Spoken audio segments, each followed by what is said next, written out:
kepada yang kami hormati para dosen pengampu kelas biologi sel BI 2209 K02. Salam sejahtera bagi kita. Pada kesempatan kali ini, kami dari kelompok 1 ingin mempresentasikan hasil review jurnal penelitian tentang perubahan membran lipid yang dapat menginduksi toksisitas amiloid dalam penyakit Alzheimer. Sebelumnya, saya akan memperkenalkan kelompok 1 yang terdiri dari saya sendiri, Eugene Vito, NIM 106-18012. Kemudian Ray Stephen, NIM 106-18026. Kemudian Ihda Mafaza Aska, NIM 106-18072. Dan Filia Natania, NIM 106-18074. Pada presentasi kali ini, pembahasan materi akan dibagi ke dalam 4 poin utama, yaitu pendahuluan, materi dan metode, hasil dan pembahasan, serta kesimpulan juga saran. Penyakit Alzheimer atau Alzheimer disease yang disingkat juga AD adalah suatu penyakit neurodegeneratif yang berakibat pada gangguan fungsi kognitif dan memori penderitanya. Alzheimer disease merupakan penyakit yang disebabkan oleh adanya agregat protein atau plak dari protein amyloid beta. Plak amyloid beta ini menempel pada neuron sehingga dapat mengganggu transmisi sinyal saraf dan menempel pada pembuluh darah cerebral atau cerebral blood vessels sehingga dapat menyebabkan pendarahan. Symptoms atau gejala dari Alzheimer disease biasanya ditunjukkan dengan adanya memory loss. Memory loss ini biasanya ditunjukkan melalui perilaku-perilaku seperti mudah lupa akan nama, objek, tempat, waktu, lalu menanyakan suatu pertanyaan secara berulang, lupa meletakkan suatu barang di mana, sulit untuk memutuskan suatu hal, dan masih banyak lainnya. Pengumpalan amyloid beta terjadi pada permukaan sel, sehingga membran sel yang terinfeksi menjadi target dari penyerangan amyloid. Dari seluruh riset yang telah dilakukan, masih belum diketahui mekanisme molekuler dari toksisitas amyloid.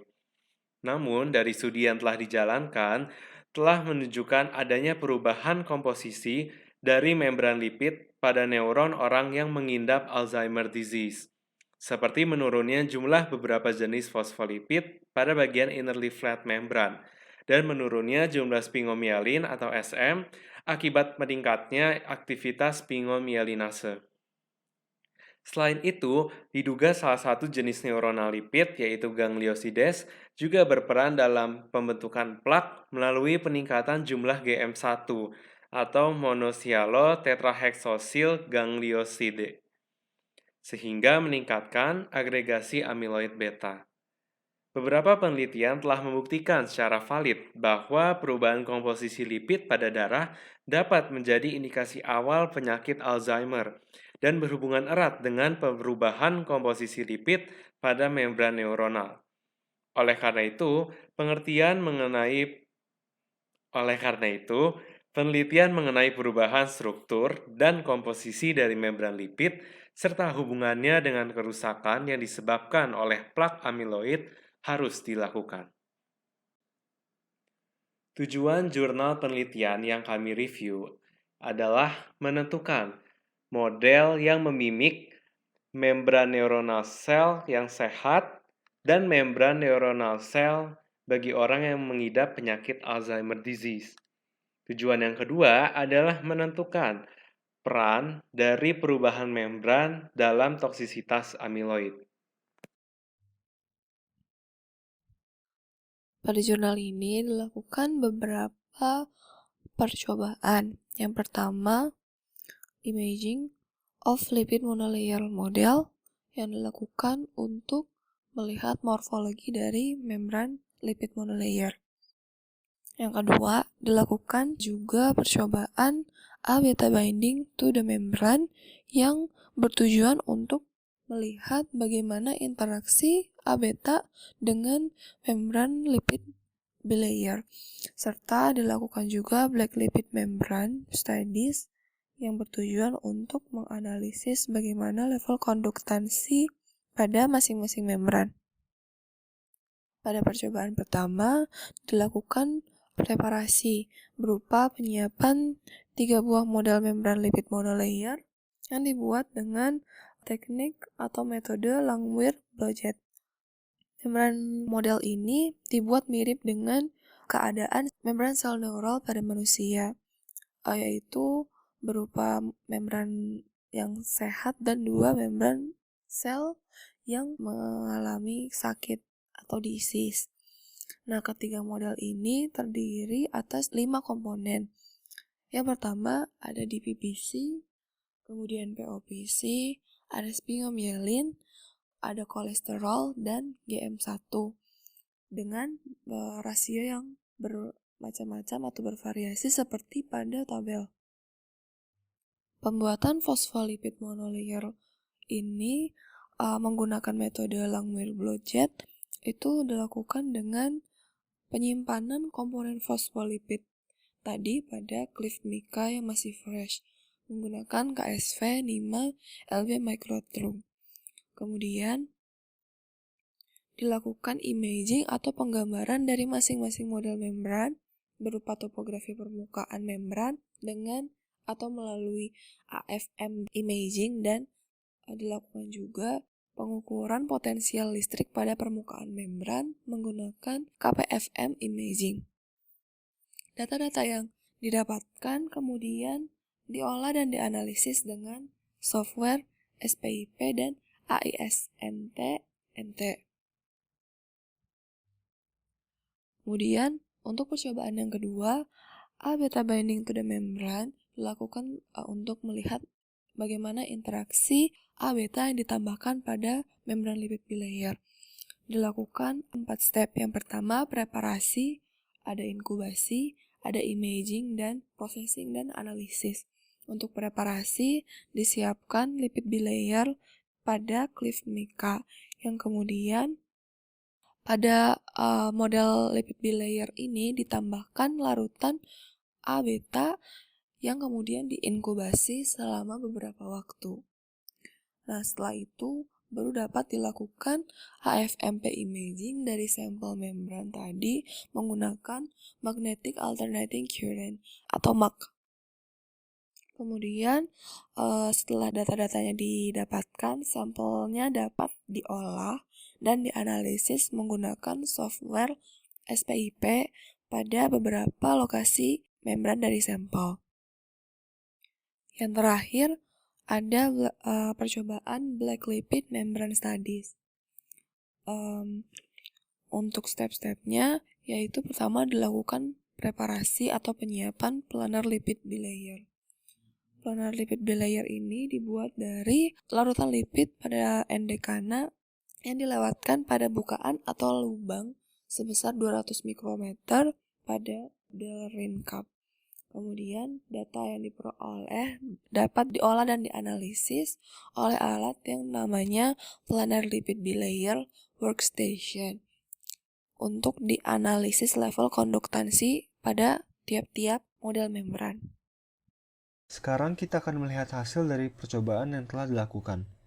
Ini merupakan hasil dari percobaan yang pertama. Gambar pada baris pertama merupakan hasil pengamatan menggunakan AFM atau Atomic Force Microscope, dan gambar pada baris kedua merupakan hasil pengamatan menggunakan KPFM atau Kelvin Probe Force Microscope. Kolom pertama yakni gambar A dan D merupakan hasil pengamatan dari model membran yang sehat. Lalu kolom kedua yakni gambar B dan E merupakan hasil pengamatan dari membran model D1 atau DESI1. Kolom terakhir yakni gambar C dan F merupakan hasil pengamatan dari membran model D2 atau DISIS2. Dapat dilihat pada gambar A, lipid domain dari model kontrol ini memiliki struktur teratur dibandingkan dengan model D1 pada gambar B yang memiliki domain lebih tidak teratur. Sedangkan pada model D2 didapati domain yang lebih teratur dan lebih kecil dalam ukuran dibandingkan dengan model D1. Lalu data yang telah diambil dan diolah dengan menggunakan SPIP Data Processing Software dapat ditunjukkan dalam tabel berikut ini. Dengan menggunakan AFM, dapat diambil data mengenai topographical domains atau delta H. Delta H ini merupakan rata-rata dari perbedaan tinggi antara higher domain dan lower domain dari lipid raft. Dapat dilihat bahwa delta H model D1 memiliki nilai yang paling tinggi dibandingkan dengan kedua model lainnya. Lalu dengan menggunakan KPFM, dapat diukur electrical surface potential. Dapat dilihat juga bahwa delta V pada model D1 memiliki nilai yang paling tinggi dibandingkan dua model lainnya. Lalu ini merupakan hasil dari percobaan yang kedua. Inkubasi ketiga model membran di dalam lautan buffer yang mengandung amyloid beta dilakukan selama 24 jam dengan pengambilan data AFM pada jam ke-1, ke-4, ke-6, dan ke-24 jam. Dapat dilihat pada baris pertama, ini merupakan hasil AFM pada jam pertama. Lalu pada baris kedua merupakan hasil AFM pada jam ke-6. Pada kolom 1, yakni gambar A dan D, merupakan pengamatan dari model membran yang sehat. Lalu pada kolom 2, yakni gambar B dan E, merupakan pengamatan dari model membran D1, dan pada kolom 3, yakni gambar C dan F, merupakan pengamatan dari model membran D2. Ini merupakan hasil pengolahan data AFM menggunakan SPIP untuk melihat surface roughness dari membran. Surface roughness yang meningkat menunjukkan bahwa adanya agregat dari amyloid beta pada permukaan membran. Pada model yang sehat, dapat dilihat bahwa surface roughness-nya meningkat seiring dengan berjalannya waktu. Lalu pada model D1 dan D2 didapati adanya peningkatan, namun berikutnya mengalami penurunan. Pada pengamatan pertama, didapati bahwa model yang sehat memiliki surface roughness yang lebih rendah, mengindikasikan agregat dari amyloid beta yang lebih sedikit dibandingkan kedua model lainnya. Lalu ini merupakan hasil dari percobaan yang ketiga, yakni dengan menggunakan metode BLM atau Black Lipid Membrane. Ini merupakan perbandingan dari pengukuran masing-masing model membran pada tegangan 50 mV. Dapat dilihat bahwa pada ketiga model, terjadi peningkatan level konduktansi seiring dengan berjalannya waktu. Lalu berdasarkan nilainya, model yang sehat atau kontrol memiliki nilai yang lebih rendah dibandingkan kedua model lainnya. Lalu model D1 memiliki nilai konduktansi yang paling tinggi, dan model D2 memiliki nilai konduktansi yang lebih rendah dibandingkan D1. Semua hasil pengamatan dirangkum pada tabel berikut ini. Lalu kita masuk ke dalam pembahasan. Ini merupakan skema interaksi antara amyloid beta dengan permukaan membran.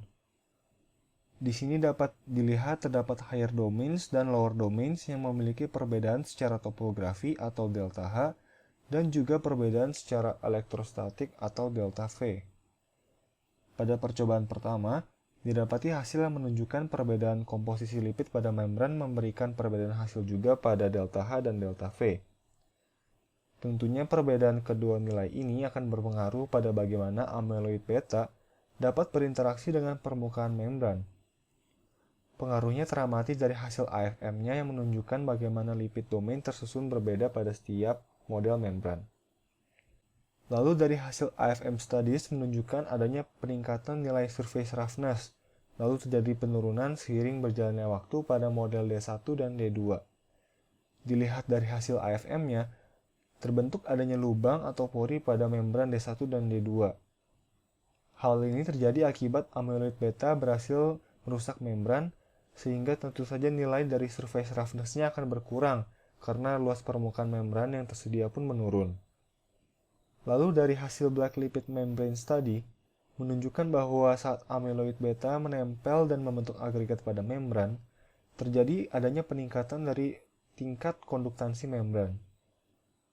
Hal ini terjadi karena saat amyloid beta menempel, dapat terbentuk pori, sehingga ion mudah untuk masuk dan keluar membran yang mengakibatkan tingkat konduktansi dari membran meningkat. Dapat dilihat bahwa ternyata perubahan komposisi lipid pada membran berpengaruh terhadap toksisitas dari amyloid beta.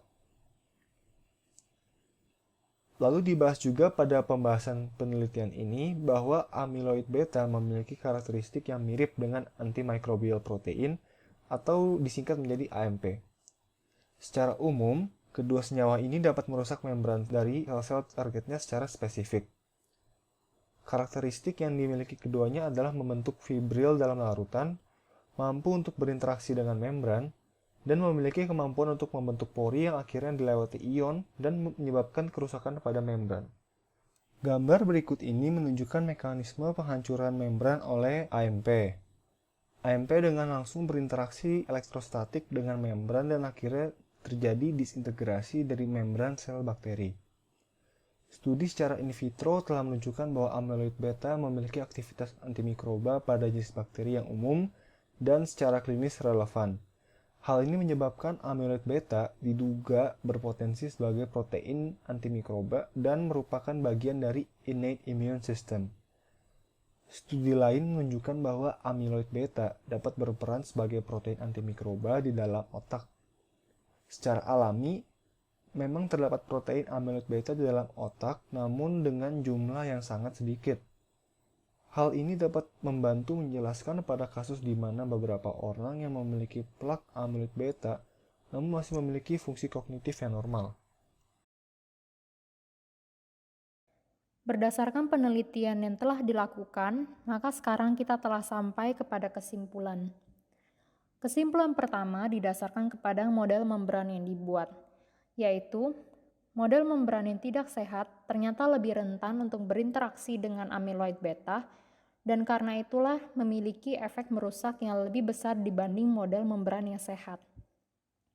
Kemudian kesimpulan yang kedua adalah perubahan pada interaksi elektrostatik dan konfigurasi domain pada membran dapat mengakibatkan dua hal, yaitu amyloid beta dapat merusak membran atau tidak merusak sama sekali.